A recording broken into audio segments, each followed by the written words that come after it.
फिरोजपुर झिरका विधानसभा में कांग्रेस पार्टी को एक बड़ा झटका लगा है। हम आपको बता दें कि लगातार 22 वर्षों से कांग्रेस का सिपाही बनकर लगातार पार्टी की सेवा कर रहे हैं राजकुमार चुटानी जी ने कांग्रेस पार्टी से अलविदा कहा है और भाजपा का दामन थामा है। देखिए इस खास इंटरव्यू में आखिरकार क्या कारण रहे कांग्रेस छोड़ने के और भाजपा में किस तरीके से जो है आस्था जताई है। देखिए बड़ी खबर। चुटानी साहब, काफी लंबे अरसे से आप कांग्रेस के कार्यकर्ता, मैं कहूँगा सिपाही बनकर काम कर रहे थे इलाके के लिए, और एकस्मात अचानक बीजेपी में ज्वाइन होना, आखिर ऐसी क्या स्थिति आ गई थी जो कांग्रेस छोड़नी पड़ी? बड़ा मुश्किल सवाल आप कर रहे हो मेरे से। काफ़ी समय से मैं कांग्रेस में, मुझे लगभग 22-23 वर्ष कांग्रेस में लगातार मैं कांग्रेस में रहा हूं। अब प्रॉब्लम ये आ गई थी कि हमारी पार्टी संगठन की तरफ ध्यान नहीं कर पा रही थी, जिससे जो साथी कांग्रेस के संगठन के या बाकी साथी थे वो धीरे धीरे कांग्रेस से उन्होंने मुंह मोड़ लिया था। तो इसकी वजह से आसपास इलाके में भी धीरे धीरे कांग्रेस का सिस्टम जो है वो खत्म होने लगा था। और चूंकि अब कांग्रेस की जब साथी सारे सब्जी छोड़ के चले गए तो मैं भी फिर अकेला सा महसूस करने लगा, इसलिए मैं बीजेपी मैंने ज्वाइन कर ली। अच्छा, लोकसभा चुनाव सर पर हैं, ऐसे में एक खास जिम्मेदारी पार्टी द्वारा आपको भी दी गई होगी। और रही बात 400 पार का, जो भाजपा सरकार लगातार नारे दे रही है, मैं कहूँगा कि एनडीए गठबंधन, तो कहाँ देखते हैं भाजपा पार्टी को?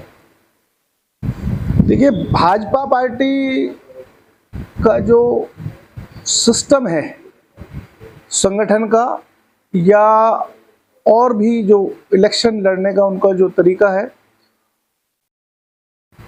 वो हमारी सोच से कहीं आगे है। हमने तो सोचा भी नहीं था।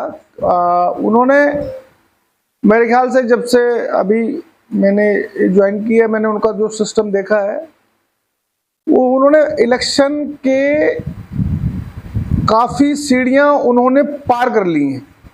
हालांकि अभी तो फॉर्म भी नहीं भरा गया, लेकिन मैं देख रहा हूं कि पूरा का पूरा संगठन इलेक्शन को 60-70% तक तो इलेक्शन उन्होंने लड़ लिया।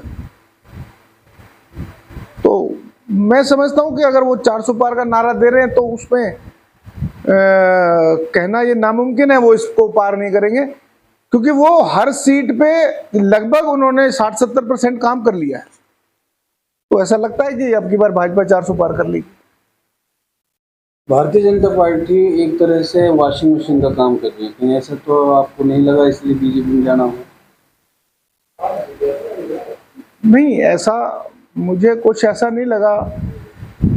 जो वॉशिंग मशीन की बात कर रहे हैं, तो मैं तो जी सीधा सीधा जमींदार आदमी हूँ।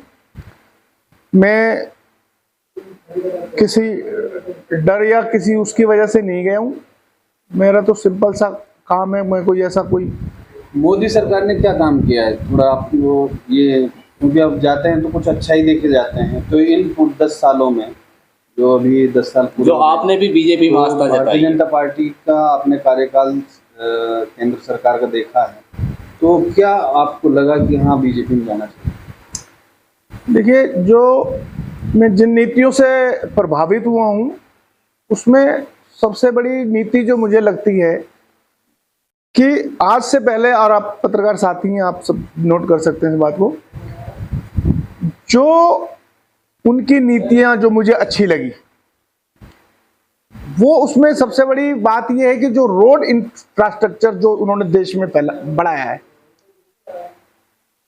उससे क्या है कि हमारे जो गांवों के लोग हैं उनको व्यापार करने का मौका मिलेगा, उनकी जमीनों की कीमतें बढ़ेंगी तो उनके पास पैसा आएगा, जिससे जो लोग यहाँ अब इस रोड, जैसे अब हमारे फिरोजपुर झिरका में एक हमें कट मिला, इससे आप इस रोड पे देखिए कितना जमीनों का रेट बढ़ गया, और बड़ी बड़ी इंडस्ट्रीज, बड़े बड़े लोग, बड़े बड़े वेयर हाउस यहाँ आने की उम्मीद है।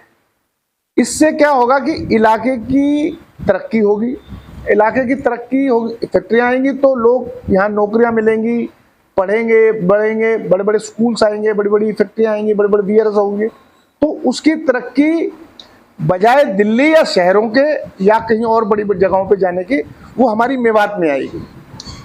और उससे जब हमारे यहाँ के बच्चे पढ़ेंगे तो मेवात में आप समझते हैं स्किल्स की कोई कमी नहीं है। यहाँ पे नॉलेज है, बच्चों की स्किल्स है, अगर उनको थोड़ा सा भी साधन मिल गया तो ये बच्चे बहुत ज़्यादा आगे हिट कर सकते हैं। मेवात में खट्टर साहब को बड़ी तवज्जो मिलती रही हमेशा से, और मेवात में एन चुनाव से पहले चले जाना और दूसरा मुख्यमंत्री आ जाना, कहीं ऐसा नहीं लगता है कि मेवात वासी कहीं वोट जो बीजेपी को जा रहा था वो कहीं रुकेगा? देखिए, मैं इस मामले में, क्योंकि भाजपा में मेरा अभी अभी ज्वाइनिंग हुई है, ज़्यादा नॉलेज नहीं, तो आप मेवात के रहने वाले, मेवात खट्टर को ज़्यादा पसंद करता है। अब तक के जितने मुख्यमंत्री रहे हैं, सबसे ज़्यादा अगर तारीफ मेवात में होती है तो खट्टर साहब की होती है, लेकिन उनका एन वक्त पर चले जाना ये कहीं नुकसान तो नहीं होता? देखिए, मैं जहाँ तक समझता हूँ कि खट्टर साहब का जाना और नायब सिंह जी सैनी का बनना, इससे कोई बहुत ज़्यादा फर्क बीजेपी पार्टी को पड़ेगा नहीं। मैं वही बात आपको दोबारा लेके आता हूँ कि बीजेपी पार्टी का जो संगठन है ना, ढांचा, आंतरिक ढांचा, वो बहुत ज़्यादा मजबूत है। वो उनकी वर्किंग जो प्रोसेस है वो इतना अच्छा है, वो कैंडिडेट को तो पता ही नहीं लगने देते कि आपका इलेक्शन उन्होंने कब कब में लड़ लिया। इतने सारे कार्यकर्ता, और देश की मेरे ख्याल सबसे बड़ी ये जो पार्टी, देश के अलावा तो बीजेपी का दावा ये भी है कि वो दुनिया की सबसे बड़ी पार्टी है, और है भी, शायद इतना बड़ा संगठन किसी का नहीं है। मेवात की मुख्य मांगे हैं सर, मरोड़ा कट, और ये NH 248 है, इसका 4 लाइन, यूनिवर्सिटी, और ये नहर, और ये रेलवे की बहुत लंबी समस्याएं जो है समस्याएं रही हैं, लोगों की मांगे हैं। और बीजेपी सरकार पिछले 9-10 सालों से सत्ता पर काबिज है, सेंटर में भी, हरियाणा में भी, लेकिन उनका समाधान आज तक नहीं हो पाया। तो इसको कैसा देखते हैं? देखिए, मैं जब कांग्रेस में रहा तो अपने इलाके की मांग मैंने पुरजोर से उठाई, और मेरे को ये पूरी उम्मीद है फिरोजपुर झिरका या मेवात की जो भी समस्याएं हैं, मैं उनसे भली भांति परिचित हूं, और राव साहब से मिलके मुझे ये आश्वासन मिला है कि मेवात की जितनी भी समस्याएं हैं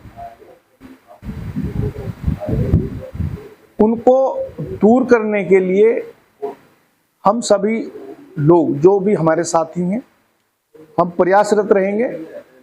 और जब अब की बार राव साहब यहाँ आएंगे, उनसे अपनी मांगे पूरी तरह से रखेंगे। इससे पहले क्या हुआ क्या नहीं हुआ मैं नहीं जानता, लेकिन मैं अपने साथियों के साथ पुरजोर कोशिश करूंगा, और कोशिश मेरी ये रहेगी कि जो समस्याएं बाकी रही, जो मेवात में नहीं हो पाया, वो उनको पूरे करवाने की पूरी कोशिश करूंगा, चाहे मुझे उसके लिए कितनी बार दिल्ली से लेकर चंडीगढ़ तक चक्कर लगाने पड़े। मैं अपने साथियों के साथ पुरजोर कोशिश करूंगा कि ये समस्याएं सारी खत्म हो। चुटानी साहब, मेवात की बात करें, मेवात हमेशा से विपक्ष में रही है। कांग्रेस का राज आता है तो यहाँ इन्हों लोग MLA होते हैं, बीजेपी का राज आता है, कांग्रेस के MLA होते हैं। क्या अब की बार मेवात में कुछ खास तब्दीली देखने को मिलेगी? देखिए, ये बात बिल्कुल ठीक कही है आपने कि लगभग यहाँ मेवात में पूर्ण रूप से तो विपक्ष अब की बार रहा नहीं, तो हमेशा एक आध कैंडिडेट तो रहता ही है पार्टी का। अब की बार अगर इलेक्शन होता है और भाजपा का जो मुझे लग रहा है, क्योंकि अब पहले भाजपा का यहाँ जनाधार बिल्कुल नहीं था मेवात में, और अब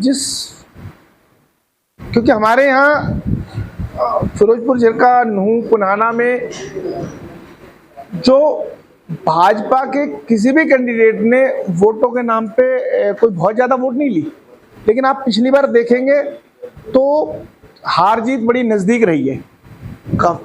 मतलब अगर आप कहीं पे भी देख लीजिए, तो अगर इस बार भाजपा में लोगों ने, जो मुझे लग रहा है जैसे कि हमारी मेव समुदाय विश्वास जता रहा है, तो मुझे लगता है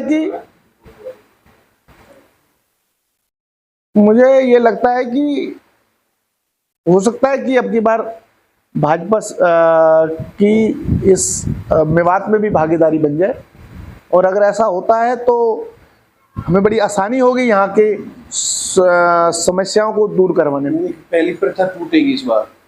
हाँ, ऐसा आपकी बार लग रहा है कि कुछ ना कुछ अलग से होने का पूरा उम्मीद है। विपक्ष ईवीएम की सरकार बताता है बीजेपी, और बार बार जो है इसका विरोध भी हो रहा है, ईवीएम हटाओ।